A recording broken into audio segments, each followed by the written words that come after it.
하나님 말씀 보겠습니다. 시편 61편 1절에서 4절 말씀입니다.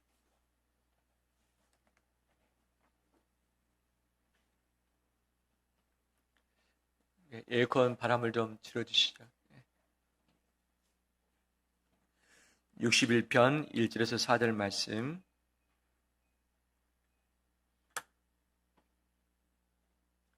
한 절씩 교독하겠습니다. 하나님은 나의 부르짖음을 들으시며 내 기도에 유의하소서.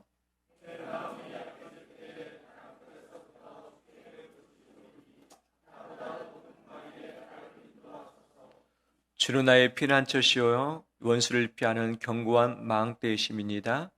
내가 영원히 주의 장막에 머물며 내가 주의 날개 아래로 피하리이다.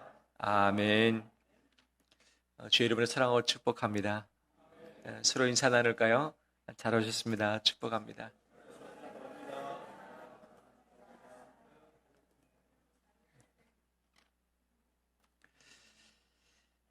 세계 열방이 기후 문제로 인해서 참 어려움 가운데 있습니다. 특히 하와이의 산불로 인해서 수많은 사람들이 유명을 달리했고 모든 터전이 다 타버렸던 것이죠. 캐나다뿐만 아니라 유럽 지역 각곳에서도 정부에서는 전혀 힘을 쓸 수 없는 사태에 이르렀고 더 이상 어찌할 바를 알지 못해서 넉넉고 있는 상황인 것을 압니다. 이 산불 문제뿐이겠습니까? 가뭄의 문제도 있고 홍수의 문제도 있고 지진의 문제도 있고 전쟁의 문제도 있고 기근의 문제도 있고 수많은 문제들이 산적해 있는데 하나님의 적극적인 도우심이 개입하지 않고서는 헤어날 길이 없어 보입니다. 그 어느 때보다도 이때에 기도하면서 하나님의 도우심을 함께 간구하는 우리 되시길 주의 이름으로 축원합니다. 제가 하와이에 관련된 뉴스를 쭉 보다가 보니까 모든 집이 다 불타버렸다. 집만 해서 한 2200채가 다 불타버렸다는 것이죠. 그럼 다 피하면 되지 않았느냐? 사이렌이 울리지도 않았고 이 바람의 속도가 너무 빨라서 불길이 오는 속도가 빨라서 도망갈 겨를이 없었다. 그냥 그 자리에서 그냥 다 타버리고 겨우 목숨을 건진 사람도 있지만 바다에 몸을 던질 수밖에 없었다. 살아남은 사람도 있었지만 지금 실종자가 2,000명이 좀 넘어간다고 이야기를 하고 있죠. 시신조차도 지금 못 찾고 있는 것 아니겠습니까? 그런데 그 중에 모든 게 다 타버렸는데 집 한 채는 타지 않고 그대로 있는 원형 그대로 보존되어 있는 집이 딱 한 채가 있었습니다. 이 집이 왜 안 탔을까? 라고 보니까 이미 지어진 지도 50년이 훌쩍 넘었습니다.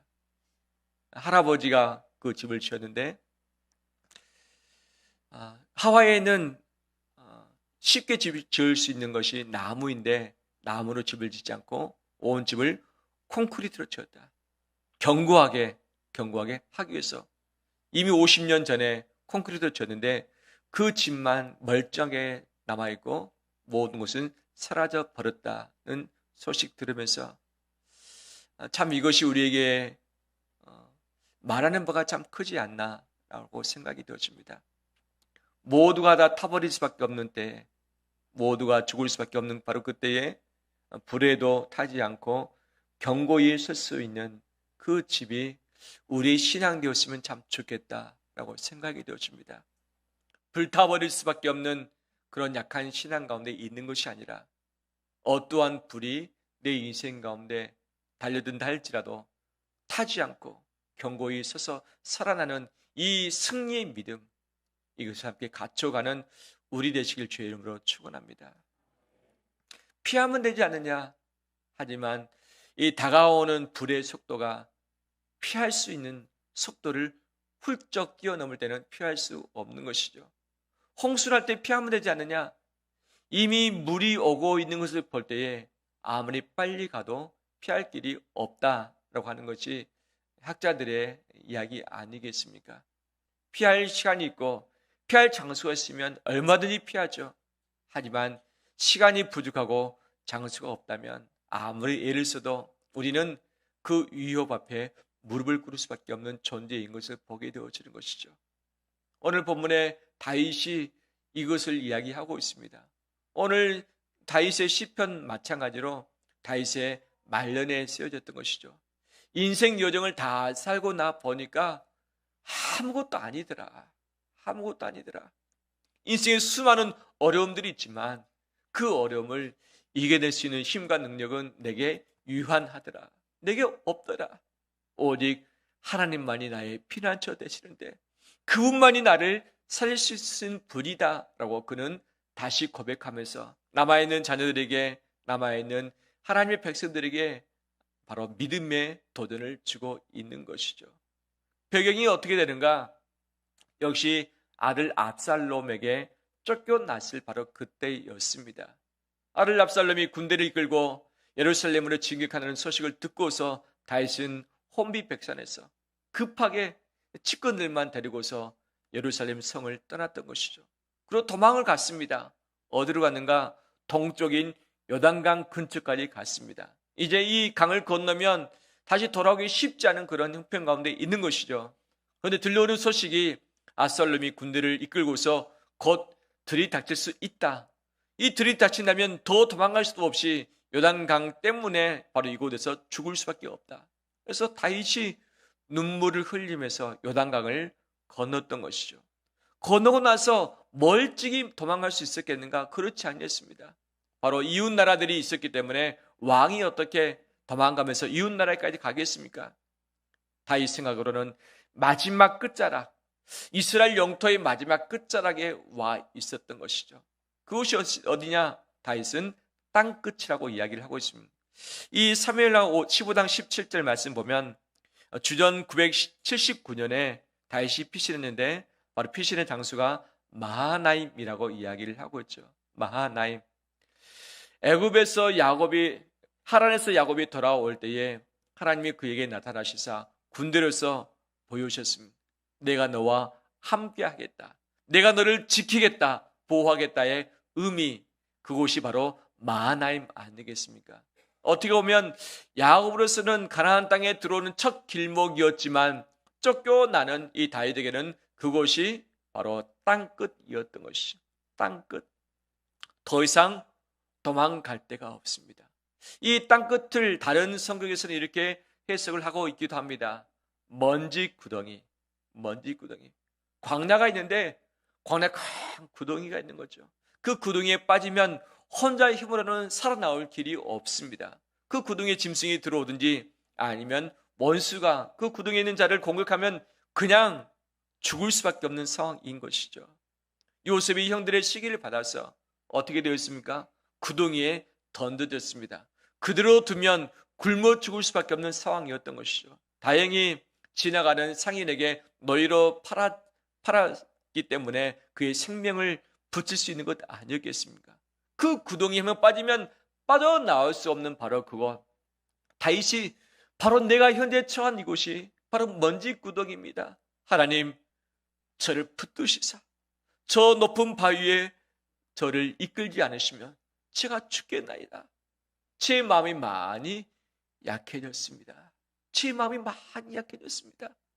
이 다른 번역에 있어서는 이 마음이 약해지다의 의미를 사실적으로 이렇게 표현했습니다. 심장이 멎을 듯 합니다. 심장이 멎을 듯 다급하지만 이 땅 끝에서 내가 당신을 부릅니다. 나의 힘으로는 오를 수 없는 바위, 저 높은 바위에 나를 올려 세우시길 간절히 원합니다. 라고 해석을 하고 있기도 하는 거죠. 다윗만 이런 인생 끝자락에 머무는 것이 있었겠습니까? 아니죠. 우리 인생 역시 마음이 약해질 때가 참 많이 있습니다. 마음이 약해질 때가 참 많이 있어요.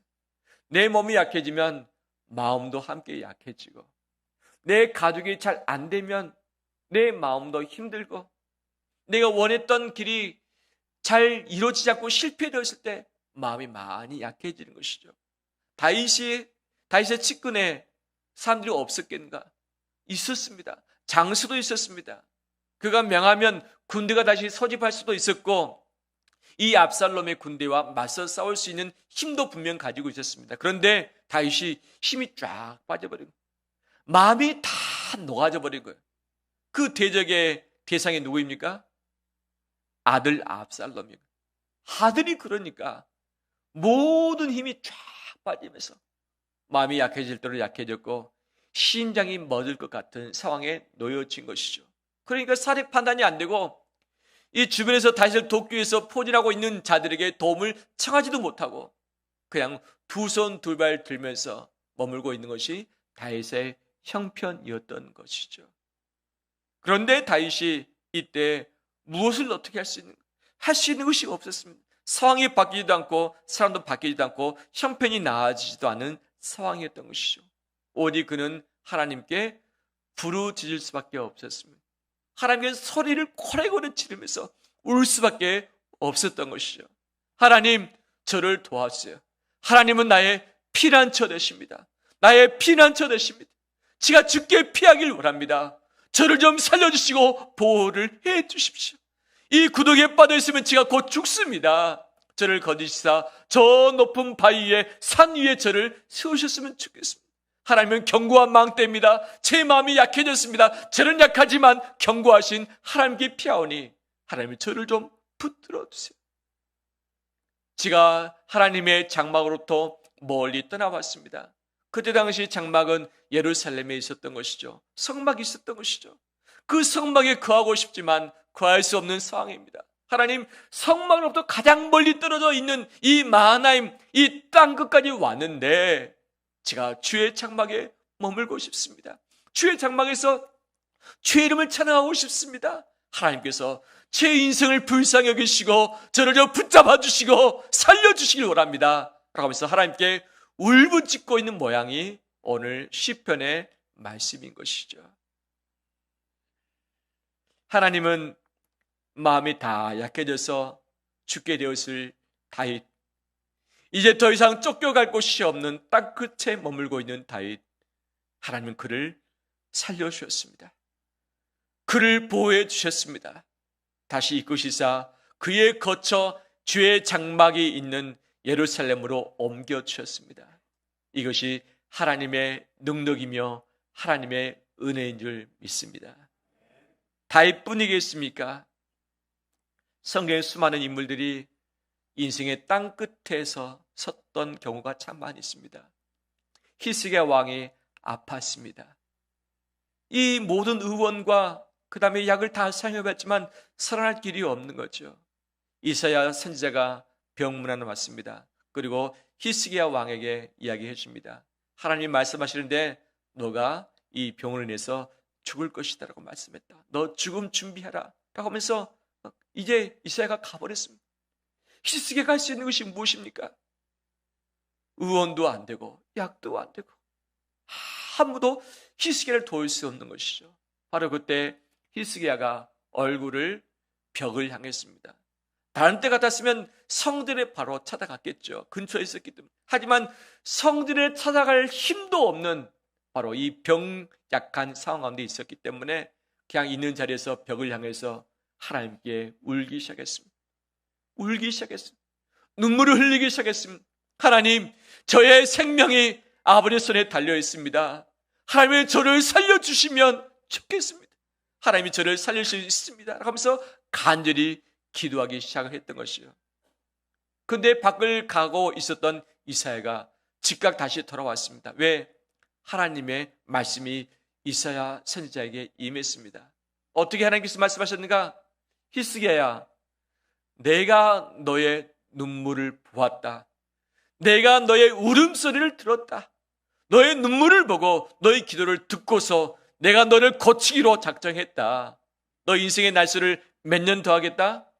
15년 더 해주겠다 라고 말씀하시면서 인생 끝자락에 있었던 히스기야를 하나님께서는 살려주셨습니다. 할렐루야. 엘리야 선지자가 갈멜산에서 이방인 이 거짓 선지자들 제사장들과 영적 싸움을 싸웠습니다. 그래서 하나님의 불로서 응답을 받았고 또 하나님께서 주시는 그 물로서 바로 3년 6개월 동안 가뭄에 있었던 그 나라에 비가 많이 오는 역사를 많이 했죠. 그런데 그 직후에 이세벨이 그를 죽이겠다는 소식을 듣고서 갑자기 마음이 힘들어졌습니다. 겁이 났습니다. 그리고 저 밑에 유다의 땅 끝까지 그가 도망을 갔습니다. 브엘세바까지. 그리고서 사환을 두고서 혼자 브엘세바를 지나서 광야에 나갔습니다. 더 이상 갈 곳은 없었습니다. 이제 광야입니다. 살 수 없는 곳입니다. 노드나무 밑에 누워서 그가 죽기를 청했지만 그 땅 끝에서 하나님은 그에게 천사를 보내셨습니다. 그 천사가 그의 등을 어루만지면서 엘리야야, 엘리야야, 일어나 먹으라. 힘을 내라. 너 이곳에서 죽을 사람이 아니다. 왜 인생 포기하느냐? 나에게 찾아오라. 내가 너에게 새로운 사명을 주겠다라고 명령하신 것이죠. 그래서 그곳에서 다시 먹고서 힘을 얻고서 호렙산에 이르러서 하나님의 새로운 사명을 받고서 다시금 그의 선지자의 사명을 감당하는 것 아니겠습니까? 할렐루야. 다니엘이 시기를 많이 받았습니다. 다니엘의 노년에 주변의 여러 대신들이 그를 시기했던 것이죠. 바벨론 사람도 아니요, 히브리 사람이, 이방인이 바로 총 역할을 한다는 것을 원치 않았던 것이죠. 탈탈 털었지만 아무것도 찾지 못했습니다. 그래서 그의 신앙 가지고 털겠다, 왕의 신상 외에 다른 것에 절하고 기도하는 자를 사자굴에 던져 넣기로 이제 공포를 하게끔 했던 것이죠. 다니엘이 이것을 알았습니다. 그리고서는 자기 집에 갔습니다. 창문을 또 열어놨습니다. 전에 하던 대로 하루에 3번씩 하나님께 감사기도 드렸던 것이죠. 그 감사기도 드렸던 바로 그때가 다니엘의 마지막 때였던 것이죠. 하나님, 제가 이제 마지막 기도를 하나님께 드려야겠습니다. 제가 기도하는 모습을 저 원수들이 벌터인데 저를 잡아다가 사자굴에 던질 뻔한 것 아니겠습니까? 하나님, 저 인생 끝자락입니다. 하지만 예전에 하던 대로 하나님을 감사하며 주께 기도할 수밖에 없습니다. 라고 바로 하나님께 기도를 했던 것이죠. 이 다니엘의 예상처럼 그는 붙잡혔습니다. 그리고 저 땅굴 속에 있는 사자굴에 그는 던져짐을 당했습니다. 그의 인생 끝이었던 것이죠. 인생 끝에 던져짐을 당했습니다. 하지만 그 인생 끝에 하나님이 누구를 보내셨습니까? 천사를 보내셨습니다. 사자의 입을 어떻게 하셨습니까? 다 막아 놓으셨던 것이죠. 다니엘에게는 인생 끝이었습니다. 죽음 끝자락이었습니다. 하지만 그곳에서 하나님은 다니엘을 살리셨고 건지셨고 대신 대적들을 그 사자굴에 던지감으로 그들을 다 죽이게끔 하셨습니다. 이것이 하나님의 역사인 줄 믿습니다. 바울과 실라가 빌립보에 가서 복음을 전했습니다. 자기를 아는 사람이 없었습니다. 이 바울과 실라 편이 아무도 없었습니다. 복음을 전하다가 붙잡혔습니다. 그리고 재판을 받지도 않는 채 매를 많이 맞았습니다. 그리고 빌립보 감옥이 어디냐? 땅 끝이었습니다. 땅 속에 굴을 파고서 감옥을 만들었는데 그 깊은 땅 속에 갇히게 되었던 것이죠. 한밤중에 몸이 아프고 다 갇혀있는 상황에서 할 수 있는 일이 없었습니다. 내일 어떤 일을 당하는지 알 길이 없는 것이죠. 그 밤이 바울과 실라의 마지막 밤일 수도 있었던 것이죠. 이때 바울과 실라가 무엇했습니까? 그의 인생 땅끝에서 하나님께 기도하고 하나님을 찬송하기 시작했습니다. 하나님께 기도하며 바울과 실라가 함께 하나님을 찬송하기 시작했습니다. 어디서? 감옥에서, 땅 끝에서, 땅 속에서 하나님을 찾았던 것이죠. 이때 하나님은 천사를 보내시사 모든 지진을 나게 하시고 옥문을 여시고 이 손가발에 묶였던 착오를 주께서 다 풀어놓으셨습니다. 할렐루야. 이것이 하나님이 일하신 역사인 것이죠. 요셉이 형들의 시기를 받아서 이 구덩이에 던져졌습니다. 나중에 노예로 팔렸습니다. 어떻게 보면 애굽은 요셉에게 있어서 땅끝임, 인생 끝입니다. 아버지를 볼 수 없습니다. 고향에 들어갈 수 없습니다. 내 인생, 내 마음대로 할 수 없는 노예 생활을 할 수밖에 없는 상황이었던 것이죠. 그런데 바로 그 순간 그 자리에서 누가 함께 하셨습니까? 여호와께서 요셉과 함께 하셨더라. 그랬더니 요셉이 형통했다 이야기하고 있는 겁니다. 또 누명을 받고서 어디에 갇힙니까? 감옥에 갇힙니다. 감옥에 갇힙니다. 정말 이 애굽의 종생활이 땅끝이 났는데 이 땅 밑에 지하실이 있었던 것을 그때 또 알았던 것이죠. 거기서도 하나님께서 그와 함께 하셨고 그의 삶을 형통케 하셨습니다. 요셉에게 있어서는 형들에게 내던져버린 버림받은 인생 땅끝이었지만 하나님이 그와 함께 하신 출발점이었고 하나님이 그에게 형통함을 주신 바로 시작점이었던 것을 기억합니다. 할렐루야. 예수님은 이 땅에 오시사 사람들에게 버림받으셨습니다. 사람들에게 고난받으셨습니다.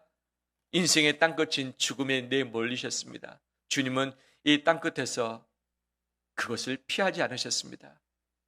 자신의 모든 것을 다 내어드려서 하나님이 허락하신 이 땅이 입 벌리고 달려드는 그 땅끝에 자기의 목숨 전부를 던지셨던 것이죠. 십자가에 달려서 죽으셨습니다. 이것이 예수 그리스도의 이 땅에서의 끝이었던 것이죠. 하지만 그랬던 예수 그리스도를 하나님은 3일 만에 살려주셨고 이것이 구원의 시작되게 하셨고 부활의 시작되게 하셨습니다. 바로 예수님은 끝이었지만 하나님은 그 끝을 통해서 구원을 시작하셨고 부활을 시작하셨던 것이죠. 할렐루야. 이처럼 모든 사람은 마음이 약해질 때가 있고 인생 땅끝일 때가 있습니다. 더 이상 피할 수 있을 곳이 없고 할 수 있는 일이 없을 때가 있고 마음의 힘마저도 다 사라져서 버틸 수 있는 능력이 사라질 때가 분명 있는 것이죠. 역사적인 일들 중에서 우리에게 참 도전을 주었던 몇몇 분들이 계십니다. 선교사님 중에서 아셀트 선교사님이 계십니다. 식인종들에게 가서 선교하셨던 분이셨던 것이죠. 죽을 고비를 수없이 넘겼는데 전도가 안 되는 거예요. 전도가 안 되는 거예요. 이 선교사님이 하나님께 원망했습니다. 하나님, 왜 저를 혼자 두십니까? 오지에 와서 제 목숨 걸고서 선교하고 있는데 왜 열매가 없고 왜 변한 것이 없습니까? 라고 하는 그때에 식인종들이 그를 찾아왔습니다. 무엇이라고 와서 물었는가? 선교사님, 밤중에 이 집을 지키고 있는 사람이 있는데 그 사람이 도대체 누구입니까? 수차례 식인종들이 무리지어서 선교사를 잡아 죽여서 먹으려고 밤중에 찾아왔다는 건 무장하고서. 근데 그 집 앞에 칼과 창으로 무장했던 아주 크고 우람한 멋진 사람이 그 집에 눈을 부릅뜨고서 꽉 치고 있다는 거예요. 사람은 한 사람이었는데 그의 기세에 등등함에 의해서 식인종들이 마음에 두려움을 갖게 된 거예요. 아, 저 집 건들 수 없겠구나. 가버린 거죠. 며칠 후에 또 왔습니다. 밤중에 선교사가 잠들어 있을 그 시간에. 그런데 그 한 사람이 칼과 창으로 무장한 채 버티면서 눈을 부릅뜨고 있어 지키고 있었던 건 한두 번이 아니라 여러 차례 이것이 반복됐습니다. 이 식인종이 궁금했습니다. 분명 낮에는 선교사 한 명밖에 없는데 밤에 누가 와서 지켜주나? 너무 궁금했습니다. 그래서 선교사를 찾아왔습니다. 선교사님, 밤중에 당신을 지키는 자가 누구입니까? 나 외에는 사람이 없습니다. 아무도 나를 지키지 않습니다. 근데 그 식인종이 하는 그 말을 듣고서 선교사님은 깨달았던 것이죠. 아, 하나님이 나와 함께 하시구나. 내가 죽을 수밖에 없는 인생 끝자락에서 하나님이 나를 지키셨구나. 천사를 보내주사 나를 보호하셨구나 라는 것을 느끼면서 아, 나의 혼자가 아니라 하나님이 함께 계시고 이곳이 바로 하나님의 피난처이구나. 그분은 고백을 할 수 있었습니다. 할렐루야. 영국 사람들에게 설문을 했습니다. 영국의 역사적인 수많은 인물들이 있는데 그 중에서 가장 위대한 지도자, 가장 존경받는 지도자는 누구인가라고 조사를 했던 것이죠. 여기에 1위를 했던 분이 누구였을까요? 윈스턴 처칠 수상이었습니다. 그가 3대에 걸쳐서 수상을 했던 거죠. 우리나라로 말한다면 대통령의 역할 아니겠습니까? 근데 그가 어렸을 때 형편없는 학생이었죠. 학교 선생님이 생활기록부에 이렇게 적었습니다. 품행이 나쁘고 믿을 수 없는 아이, 희망이 전혀 없으며 다른 아이들과 싸움질만 일삼는 문제야. 성적도 안 좋았습니다. 겨우 낙제점을 면할 정도였던 것이죠. 그가 육군 사관학교에 가기를 원했습니다. 하지만 2번이나 낙방하고 말았습니다. 삼수 끝에 샌드 허드스 육군 사관학교에 들어가서 그때부터 군인 신분의 역할을 살았던 것이죠.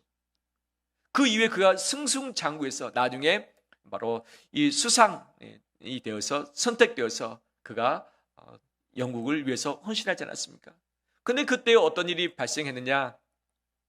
2차 대전이 발생했습니다. 독일 연합군이 전쟁을 일으켜서 그 유럽에 있는 전체를 다 싹 쓸어버리는 그런 상황이 있었던 것이죠. 이 영국 연합군 역시 가만히 있지 않고 엄청난 군대를 다 육지에 보냈던 것이죠. 영국이 아니라 이 프랑스 지역 쪽에 보내서 함께 맞설 수 있게 했던 것이죠. 그런데 이미 전쟁을 철저히 준비한 독일군에게 맞서서 싸울 수 없었습니다. 왜? 무기에 당할 수 없었어요. 그때 당시 이 독일이 자랑했던 최신의 무기가 뭐였습니까? 전차였던 건 그때 당시 최고의 무기였습니다. 전차 수백 대를 가지고서 쫙 전술을 향해서 밀고 옵니다. 그게 평지였기 때문에 그냥 쭉 몰고 오는 것이죠. 이제 영국군 33만 5천 명, 우리나라 전군이 60에서 65만 명입니다. 전 6개군 다 해서.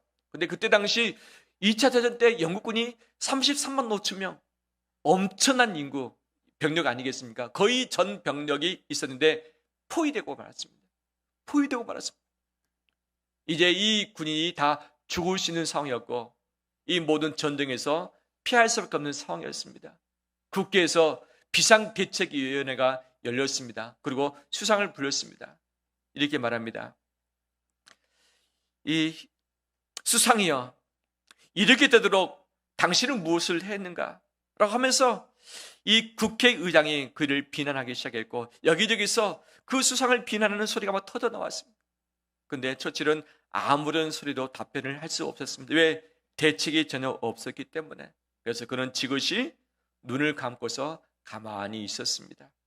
그 모습을 본 국회의장이 화가 나서 큰 소리로 모두가 나라를 위해서 걱정하고 있는데 수상은 지금 졸고 있는 것 아니요? 라고 질책을 했습니다. 그러자 처칠은 눈을 뜨고 이렇게 대답했습니다. 저는 졸지 않았습니다. 전능하신 하나님께 나라를 위해서 기도했습니다.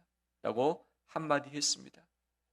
이 말을 들었던 국회의원들이 마음의 찔림을 받았던 것이죠. 우리가 걱정하고 비난할 것이 아니라 우리를 도우실 수 있는 하나님께 기도를 해야겠다는 마음을 갖고서 그 자리에서부터 함께 기도를 했던 것이죠. 이 소식을 들었던 이 영국의 국민들이 함께 하나님을 찾기 시작했습니다. 우리에게는 하나님이 계신다. 하나님을 찾지 않았던 자들이 하나님을 찾으면서 온 나라가 다 하나님께 기도를 하기 시작했었던 것이죠. 그런데 포위가 되었던 바로 그곳, 이제 곧 죽을 수밖에 없는 상황에서 놀라운 기적이 나타났습니다. 어떤 일이 일어났는가? 폭우가 엄청 그곳에 쏟아졌던 것이죠. 폭우가. 이 전차는 길이 단단해야지만 갈 수 있죠. 근데 길쭉거리는 길에는 전차 가지 못하고 빠져버린 것 아니겠어요? 폭우가 쏟아지다 보니까 전체가 움직일 수 있습니까? 없습니까? 한 대도 움직이지 못하는 상황이 됐다. 그 다음에 독일군이 공군 바로 전투에 뛰어나지 않습니다. 비행기가 떠서 폭격하면 끝나는데 폭우가 많이 오고 안개가 너무 끼어서 비행기조차 뜰 수 없는 상황이 되어버리고 말았던 것이죠. 바로 그 상황에서 영군이 전부가 다 한 명도 죽지 않고 다 철수를 하게 되었습니다. 할렐루야. 다시 전열을 가다듬고서 다시 공격해서 승리로 이끌었던 것이죠. 역사학자들은 말합니다. 위기에 처한 영국을 구한 것은 처칠 수상의 전능하신 하나님께 맡기고 기도할 수 있는 믿음에 기초한 탁월한 지도력과 그의 기도 때문이었다. 그의 기도 때문이었다고 바로 역사가들은 이야기를 하고 있습니다. 땅 끝에서 아무것도 할 수 없을 때, 도망갈 수 없을 때, 마음 낙해질 수밖에 없을 때, 기도할 때에 하나님이 역사하시고 일하신 줄 믿습니다. 우리가 기도할 때에 하나님이 새 일들을 행하실 줄 믿습니다. 마하나임은 다윗에게 땅끝이었습니다. 더 이상 갈 곳이 없었습니다. 하지만 마하나임은 어떤 장소였습니까? 야곱이 20년에 하란의 객지 생활을 다 정리하고서 가나안 땅에 들어왔을 때 처음 만나는 그 장소가 마하나임이었습니다. 하나님의 군대가 그에게 나타나시사 여호수아야, 내가 너와 함께하겠다. 내가 너와 함께하겠다. 여호수아가 아니라 야곱이죠. 야곱아, 내가 너와 함께하겠다 하고서 힘줬던 장소가 마하나임이었다. 하나님의 군대라는 의미인 것이죠. 다윗에게는 땅끝이었습니다. 하지만 야곱에게는 어떤 장소였습니까? 시작이었던 것이죠. 하나님의 시작이었습니다. 분명 오늘 본문에 다윗은 이 마하나임 땅끝이 그의 인생 끝이라고 생각했었습니다. 하지만 그 땅끝이 다윗의 끝이 아니라 하나님의 시작이 되었습니다. 하나님의 일하심의 시작이 되었고 하나님의 능력이 많은 장소가 되었습니다. 할렐루야. 그 장소가 피난처였던 것이죠. 마음이 약해졌지만 견고한 망대로 피할 수 있는 바로 그 순간이 바로 마하나임 그 장소였던 것이죠. 피할 수 없는 땅끝이었지만 다윗은 그곳을 주의 장막으로 지칭하면서 하나님을 찾고 있습니다. 하나님의 임재가 있는 곳이 주의 장막 아닙니까? 비록 현재의 장소는 땅끝이지만 상황은 똑같지만 하나님이 임재하시는 주의 장막으로 다윗은 이곳을 바꿔놓고 있는 것이죠. 이 일 이후에 압살롬은 다윗을 공격하지도 못한 채 자기에게 넘어져서 모든 것을 잃어버리고 인생 끝낸 것 아니겠습니까? 하나님이 일해 주셨습니다. 하나님이 일해 주셨습니다. 말씀을 마무리합니다. 우리 마음이 약해질 때가 참 많이 있습니다. 마음이 약해지면 손에 힘이 다 풀리고 내가 가지고 있는 가능성과 희망들이 있지만 이것도 다 잃어버리기 십상인 것이죠. 바로 내가 있는 곳이 땅끝이 되어서 이럴 수도 없고 저럴 수도 없고 이제 곧 있으면 내 인생이 실패할 수밖에 없는 상황에 다다를 때가 참 많이 있습니다. 이 땅끝이 무슨 의미냐? 이 물컵이 있는데 그것을 강대상 끝에 올려본다면 불안하지 않습니까? 근데 이렇게 했지 않고 이렇게 비스듬하게 있기면 손만 떼면 땅에 떨어져서 이 컵은 깨지고 말 것입니다. 이것이 바로 땅끝인 거죠. 누군가가 붙잡아주지 않으면 떨어져서 실패하고 끝날 수밖에 없는 상황이 땅끝이죠. 다윗은 이 땅끝에 있을 때에 어떻게 그곳을 주의 장막으로 피난처로 견고한 망대로 주의 날개 그늘로 바꾸어 놓았는가? 장소는 똑같습니다. 상황은 똑같습니다. 하지만 모든 것이 바뀌었습니다. 무엇으로 바꿨습니까? 그가 언제 마음이 약할 때 뭐 됐습니까? 부르짖었습니다. 그가 땅끝에서 뭐 됐습니까? 부르짖었습니다. 다윗이 할 수 있는 단 한 가지는 부르짖음, 소리를 내어서 울 수밖에 없는 것 하나였던 것이죠.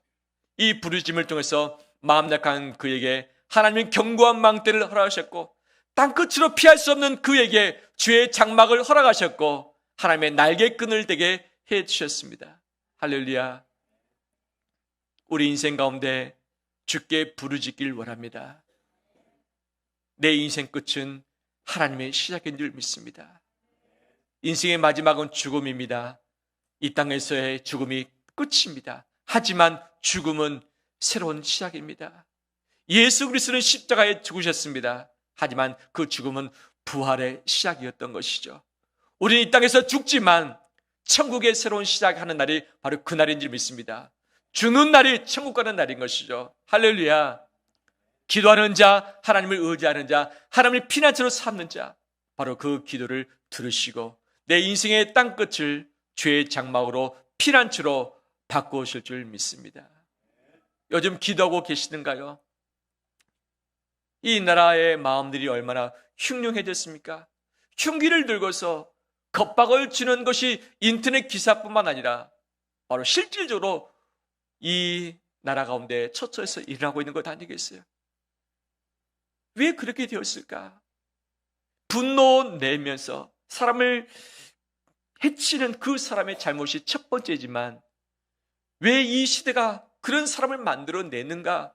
이 시대적인 과제가 우리의 책임이기도 하는 것 아니겠어요? 하나님께서 이 땅의 사람들의 마음을 어루만드시고 위로해 주시도록 기도가 필요한 줄 믿습니다. 기도가 필요한 줄 믿습니다.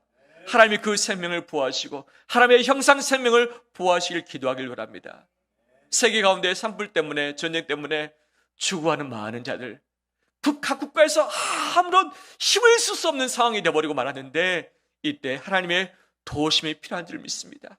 땅끝에 서 있는 국가들을 위해서 기도할 때가 지금인 줄 믿습니다. 내 가족은 어떻습니까? 내 직장은 어떻습니까? 내 건강은 어떻습니까? 땅끝에 설 수밖에 없는 인생이지만 기도할 때에 하나님이 새롭게 일하실 줄 믿습니다. 시간을 정해서, 장소를 정해서, 우선순위 정해서 기도 작정해 보길 원합니다. 기도 작정해 보길 원합니다. 마음만이 아니라 실제 주께 부르심에서 주님을 찾아보길 원합니다. 하나님이 분명 일하실 것이고 내 인생을 새롭게 하실 것이고 내가 기도하는 이 나라 민족 가운데, 열방 가운데 새 일들을 행하실 줄 믿습니다. 그 하나님을 함께 찾고서 엎드려 나가는 우리 되시길 주의 이름으로 축원합니다.